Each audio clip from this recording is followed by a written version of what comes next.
Manav Rachna presents New Age Parenting. Hello and a very warm welcome to New Age Parenting, a television program which tries to highlight the conflicts which exist today between a parent and a new age kid. Parenting is the most beautiful and most strongest relationship any human being ever experiences. In fact, it is the everlasting relationship. But today as parents, we feel ill-equipped to understand the conflicts of our children. We as parents try everything but feel that we are at loss. In our series, in our program, we try to explore different issues. And today again, we have something which has been there in our minds but we have never been able to talk about it. And that is atheism. Today we're going to discuss atheism. Surprisingly, this subject came from many children who've been watching this series and they wanted us to talk about it. When we did our survey, we realized that 80% of the students and the youth does not believe in the existence of God. 50% of the youth detest the rituals they have to follow because of parental belief, and 75% of the youth today does not want to have any belief in the religion. On their insistence, today we're going to talk about God's role in our life. But before that, let's try to find out why these teenagers are not believing in the existence of God. God has always been there in our lives, all through generations. Unquestioningly, we have prayed to Him. Faith and love for Him has sustained us throughout our lives. But New Age kids are different. Equipped with all the means to gain knowledge, these kids are questioning every belief we have sustained or lived. Most of them have questions relating to religious rituals and role of God. They want to know the truth. And when they don't get answers, they find and create their own answers. They are no more believing in something they don't find true. In our soul searching segment today, we have two very special people. We have Vaibhav, in fact, who is instrumental in bringing us this subject today in our episode. Vaibhav is a class 11 student of Manav Rachna School. And we have Monica Bhatt, who is a parent of two beautiful kids and also a believer in the Supreme. A very warm welcome to both of you. Thank you. Vaibhav, we start with you. You started something, and a lot of calls, a lot of emails we've received about this subject only. Why don't you believe in the existence of God? See, simply because in a universe like ours, there isn't a need for a metaphysical or a supreme being. It is a self-sufficing universe. Nature has given us everything. So, yes, that is it. Monica, do you believe in the existence of God? Absolutely. Absolutely, I've experienced God. I may be a non-practicing believer, but yes, I know there's a power who's looking out me, my family. Why? What happened? There must be some time when you would have believed in God, and then something must have happened and you just realized that.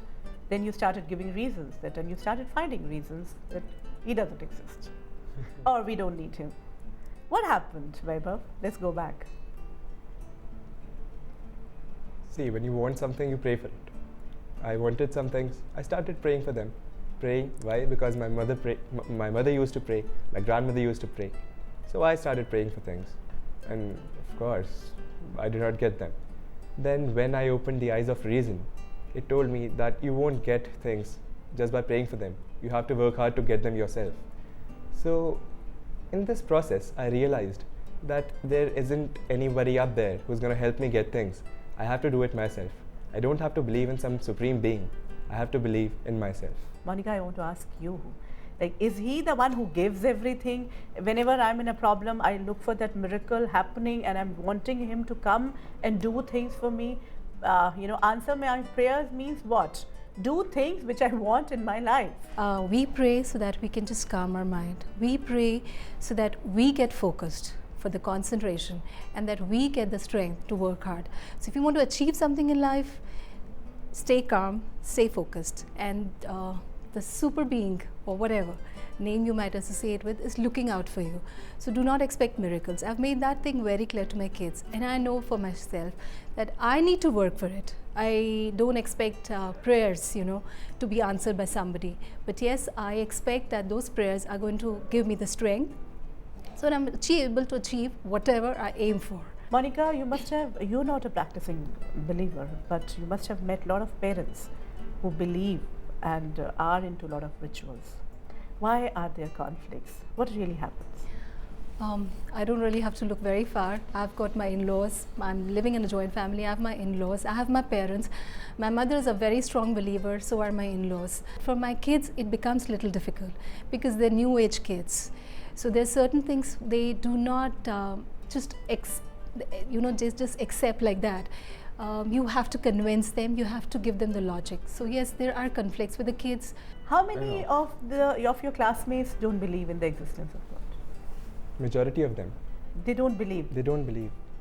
Not only classmates, my other friends, my bandmates, my cricket team members, many of them don't, because I guess that is the upcoming trend in today's generation, that the eyes of reason are being opened, and we have come to realize that more important than faith is reason and evidence. I want to ask you, Vaibhav, okay, a lot of them don't believe in existence of God, okay? How about the rituals? How about the fears, before your exams, before, any special event, before your cricket tournament? Don't you pray? Don't you want him to be there? And aren't you actually asking for his help? And whenever you are in a problem, who's the person, who's the being you call for? See, by not believing God, I'm making myself accountable for whatever I do. Be it something good, be it something bad. It's me who is responsible. 100%. If I achieve something, I won't thank God. I won't go to the temple, donate $100 and say, thank you God for the wonderful result. No, I would just thank my mom and How about asking for his help when you are in pain, when you are in a situation? Most of us invariably, we are not even conscious about it. We ask for him. A lot of your friends must be praying, even if they say they don't believe in God, before the exams. Is it true or not? Well, yes, many of them do. Monica, what do you think? What is happening to these kids? Why don't they want to believe in the existence of God? I think it's more to do with the trend also, It's the in thing. It's the in thing. It's definitely the in thing. If my parents are saying that you have to pray, if my parents saying you have to be part of this ritual, I'm not going to do it because I am independent. I have my own identity. So it's a part of it is can be attributed to that also. So it's the independence and the identity, which is very important for the child. As parents, are we open to their questioning of our rituals and religion? Yes, it becomes very difficult for parents to kind of convince them. It's more to do with convincing. The kids really don't accept everything that's just handed out to them on a platter. Are we convinced? We had our own questions. I think that's why. I think the convincing comes because we're not convinced ourselves. We do have certain doubts in our mind, but probably we were never thinking about it in this way. We do have our own set of doubts. We definitely have. And especially when these kind of calamities happen or anything wrong that happens in the family, we always say, oh God, why me? Oh God, why me? It's like that. So we do blame God and we do have our doubts. Is he really there? But I think, as you said, we are more God-fearing instead of God-loving. I think that's why, because we're scared that if we do something wrong, if we don't follow this tradition, if we don't follow this ritual, this is going to happen. If you eat non-veg in a certain day, or if you wear these kind of clothes, if you do this kind of thing, this is going to happen. So we are more God-fearing. We always attribute that if any disaster or anything wrong happens in a family, this is because we have irked the gods in some way. So I think yes, it means he's a punishing God. Yeah, he's a punishing God. He's a tough taskmaster. Angry God, and a lot of other things associated with God. Yes. But what we are talking today is the existence of God. Tomorrow, suppose your child comes and says that, Mom, I don't believe in it. He does not exist. What is your reaction going to be? I really don't know how I will be able to cope with it, because somehow the religion is something that's just been handed over to us, and we've just been brought up.